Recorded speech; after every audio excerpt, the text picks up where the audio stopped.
दोस्तों भारत का एक स्टॉक है जो एफएमसीजी सेक्टर से बिलोंग करता है और वो आपको 70% तक के रिटर्न दे सकते हैं आने वाले समय में। तो आइए दोस्तों हम उसी स्टॉक के बारे में बात करने जा रहे हैं। अगर आप इंटरेस्टेड हैं इस तरह के स्टॉक में तो ये वीडियो बिल्कुल आपके लिए है दोस्तों। आशा करता हूँ कि आप हमारे साथ बने रहेंगे। तो दोस्तों स्वागत है आपका स्टॉक युक्ति यूट्यूब चैनल में, और आज की इस वीडियो में हम आपके साथ एक ऐसे एफएमसीजी के स्ट्रॉन्ग स्टॉक के बारे में बात करने जा रहे हैं जो आपको 70% तक का रिटर्न आने वाले समय में दे सकता है। अब कितना समय हो सकता है ये तो क्या बता पाना मुश्किल है, बट उसके बारे में भी हम डिस्कस करेंगे कि मैक्सिमम कितना समय हो सकता है।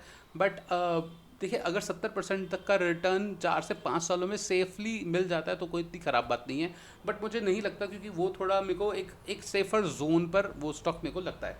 ठीक है, तो आइए देखते हैं उसके बारे में। हम इस स्टॉक में इस वीडियो में जो हम डिस्कस करेंगे वो दोस्तों, वो इंडस्ट्री को भी डिस्कस करेंगे, कंपनी के प्रोफाइल को भी डिस्कस करेंगे, कुछ की रेशोज़ के बारे में भी जानेंगे, और बैलेंस शीट भी देखेंगे कंपनी की, और कुछ लेवल्स को भी कंसिडर करते हैं। तो आइए दोस्तों शुरू करते हैं।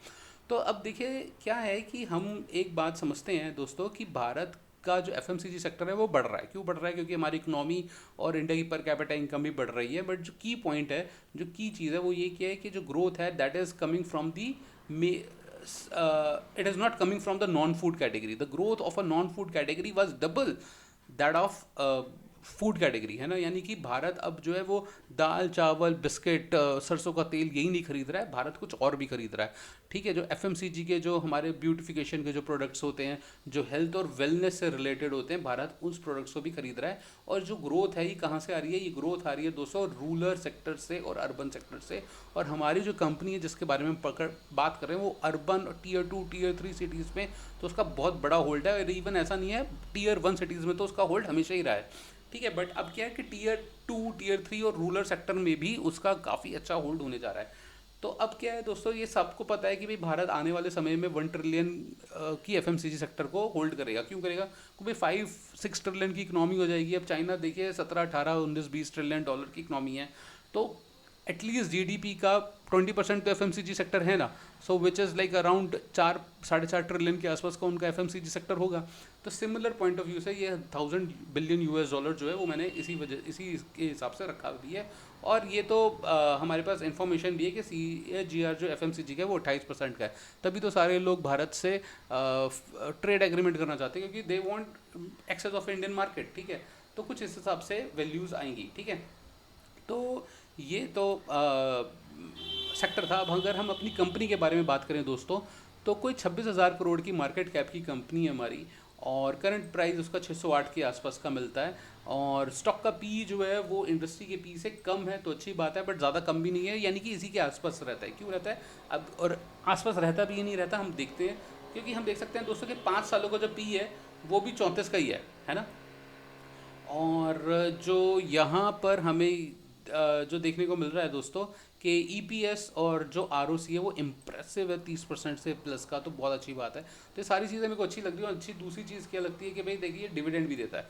तो यानी कि कहने का मतलब है क्या है, फॉर एग्जाम्पल मैं बता रहा हूँ, कोई लिटरली मत लेना, कि मेरी क्या सोच है कि 10,000 रुपये लेट से अगर मैं स्टॉक में लगाता हूँ, फॉर एग्जाम्पल 10,000 रुपीज़ अगर मैं लगाता हूँ, तो उसका 1.3% क्या हो जाता है, मोटा मोटा 130 रुपये। तो 100, यानी कि जो मैंने लगाया, जो ब्रोकरेज हुई, जो पर्ची कटाई ब्रोकरेज की, वो तो 130 रुपये मेरे को मिल गया ना डिविडेंड के रूप में। फिर टेंशन क्या लेनी है। ठीक है, तो यानी कि ये स्टॉक पे जो खर्चा है वो तो खर्चा उसने कुछ दिया ही नहीं ना, स्टॉक करा ही नहीं ना स्टॉक ने। तो ये this is like another thought.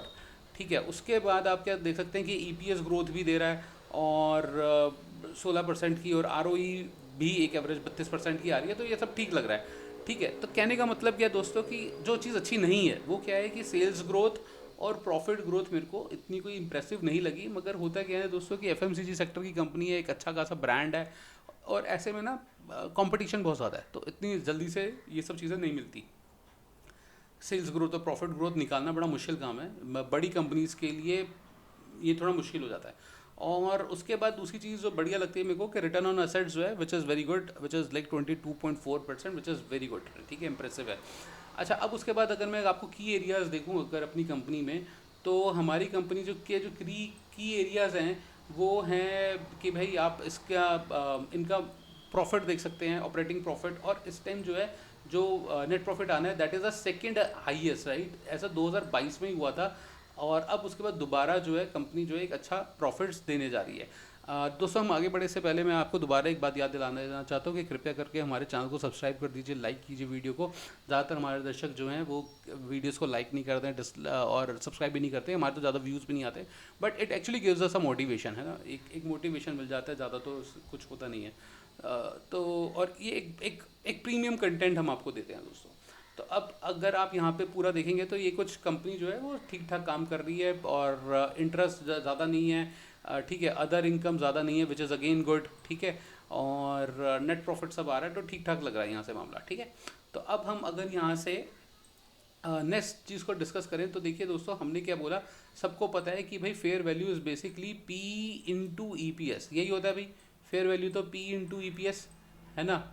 अब यानी कि अगर हम एक एवरेज पी को अपनी ई पी एस के साथ मल्टीप्लाई कर देते हैं, तो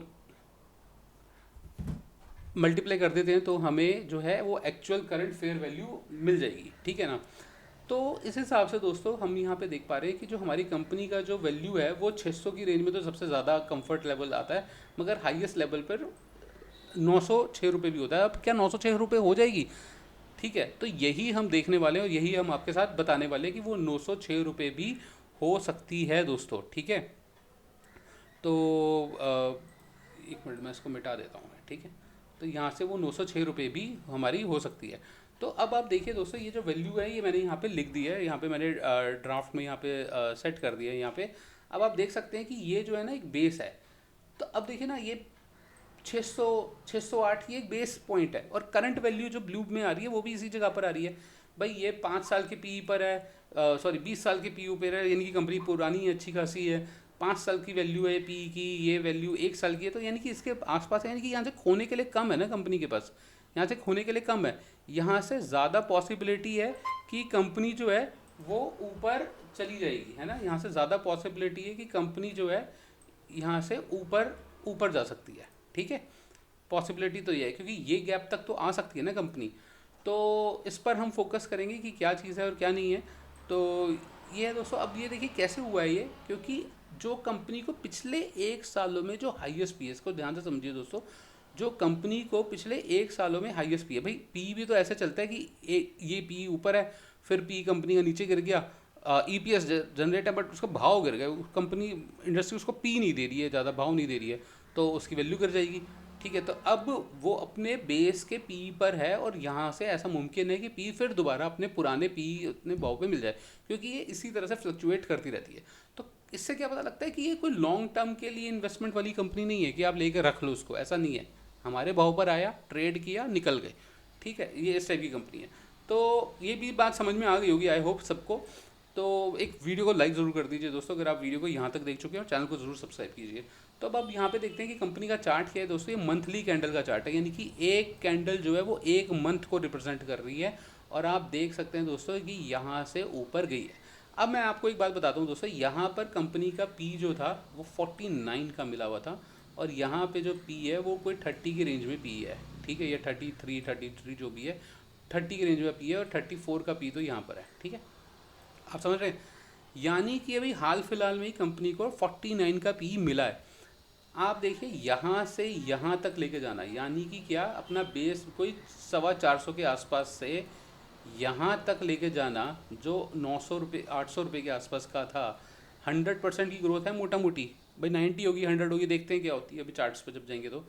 तो जब 100 और 90% की ग्रोथ 1 2 3 4 कैंडल्स में आ गई, तो क्या 70% की ग्रोथ जो मैं यहाँ पर आपके सामने लिख रहा हूँ, 70 77 80% की ग्रोथ क्या नहीं आ सकती 1 साल 2 साल के अंदर अंदर? बिल्कुल आ सकती है, मेरे को तो ऐसा लगता है आ सकती है।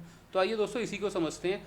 तो ये दोस्तों हमारी कंपनी थी, और अब हम सीधा सीधा चार्ट्स पर आ जाते हैं दोस्तों आप सब लोगों के लिए। तो दोस्तों अब अगर हम आपको कंपनी के बारे में बताएं, उससे पहले मैं आपको एक बात बताना चाहता हूं कि एफएमसीजी सेक्टर में भी ओवरऑल ग्रोथ दिख रही है, क्योंकि same kind of pattern FMCG sector भी दे रहा है।